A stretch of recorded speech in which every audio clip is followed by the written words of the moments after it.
Hello and welcome to a slightly late March reading wrap-up and April TBR. March was honestly not the greatest reading month for me. I struggled with my mental health a lot, and when I'm struggling with my mental health, books kind of go down the drain, which is unfortunate because I am now behind on a lot of arcs that I have to get read, but April is the month that I am going to catch up. So without further ado, here are the books that I read in March. The first book that I read was Blood Scion by Tbr. I adored this book. This book was so good.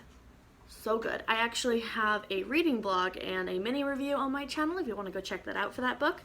And it is available now, so you can go purchase it and read it, and I highly recommend you do because it will leave you just in shock and amazed at how incredible it is. It was a total 5 out of 5 stars for me. The next book I read was Mall Out of Luck by Sarah Robinson. This was a ebook arc that I received from NetGalley, and it's a novella sapphic romance, and oh boy, I loved it. It was a 4 out of 5 stars. Novella romances tend not to be my thing simply because, in my personal opinion, the short format does not allow romances to grow in a believable, enjoyable way, at least for me personally. However, that was not the case for this book at all. It actually pulled me out of my reading slump. And if you're looking for something that's really short, sweet, it's got Irish lesbians, it's got a satisfying ending, I highly recommend it. And it's got lesbian drama in it. I mean, what more could you want? Definitely, it was a 4 out of 5 stars. Yeah. The next book that I read was my arc of The Devil Wears Tartan by Katya. This book was so good.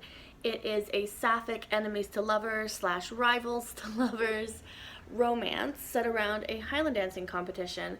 I did Highland dancing for about 10 years, so this book was like the perfect book for me.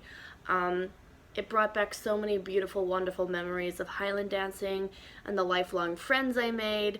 And I mean, the romance was incredible. The writing, as always, was wonderful. Katya writes incredible sapphic romances. Highly recommend them. This is the third one that they've put out that I have read, and I loved it. It was a 5 out of 5 stars for me. I believe it is on Kindle Unlimited if you'd like to give it a try, or any of their other books. They're also on Kindle Unlimited. But yeah, another 5 out of 5 star read for me. And the last book that I read, which was not an advanced reader copy purely for my own enjoyment, was Gideon the Ninth by Tasmin Mir. Oh my god, you guys, this book has been on my TBR since forever, since I first discovered sapphic books when I got back into reading. This was one of the first ones on my TBR. And it took me so long to read it, and I'm just questioning all of my life decisions now because why did it take me so long to read this book? This book was incredible. I have never read a book that I was so confused the entire time reading. Like, the entire time I was like, what's going on? Who is this? 6th, 7th, 8th, 9th? Why are we counting? This isn't math class. But I loved it. I didn't care. Gideon owns my whole heart. Gideon could step on me and I would say thank you. This book was incredible. 5 out of 5 stars. Also, the ending absolutely broke my heart. Tasmin Mir, what the heck? Why would you do that to me? Why? Now I have to go get the next book, drop $30 because, you know, Canadian book prices, and get the second book. Anyway, go read Gideon the Ninth if you haven't. As per usual, I usually have books that I'm currently reading that I did not finish in the previous month that I am hoping to finish in the following month. And for me, those 2 books are We Have Always Been Here by Samra Habib. This is actually my second time reading this book. I am actually going back through and annotating it. I'm literally like not even halfway, and I already have used up an entire row of pink tabs. I'm doing pink because I like things to match, and it matches the cover. I love this book so much. It was one of my top books of 2021 that I read. I read an ebook version, and as soon as I finished it, I was like, I need a physical copy. So I'm slowly working my way through this for the second time. I'm really kind of delving into the words and annotating it and just really appreciating the beautiful story that we have here.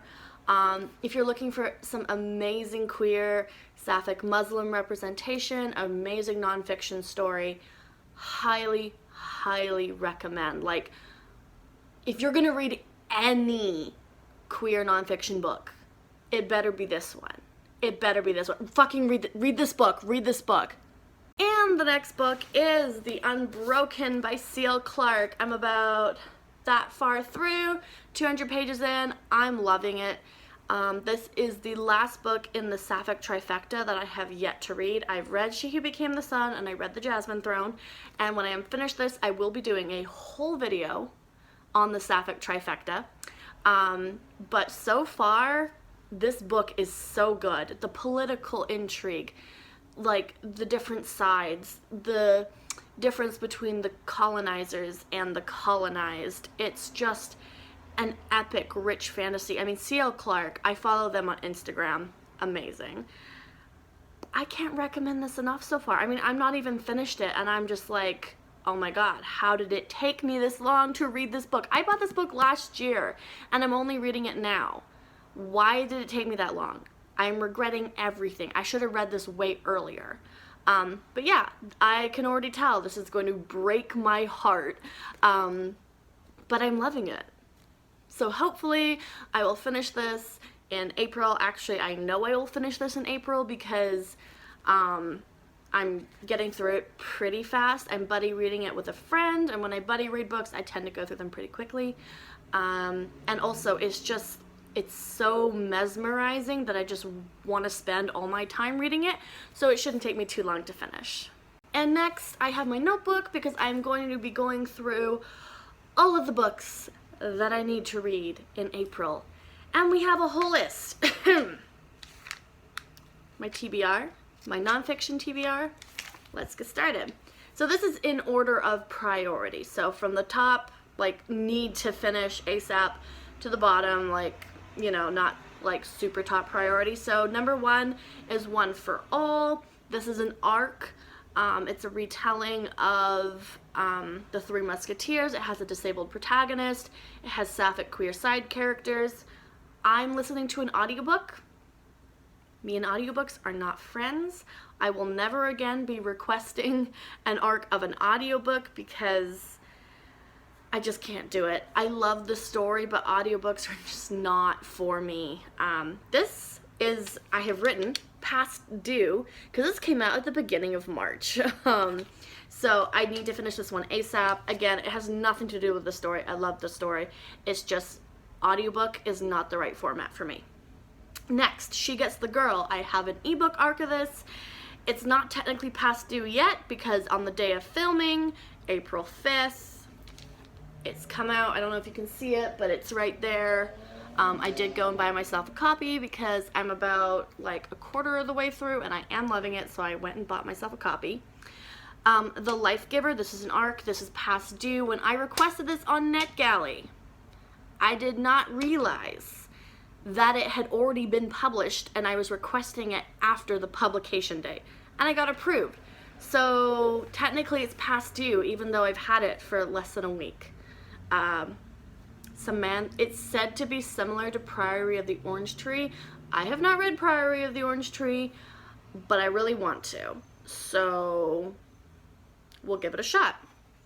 Sophie and the Bone Song. I have an arc from NetGalley. This is one of my most anticipated reads of the year, so I'm really excited to get to this one. I'm definitely going to be working very hard to have that one done before the publication date. Spells for Change.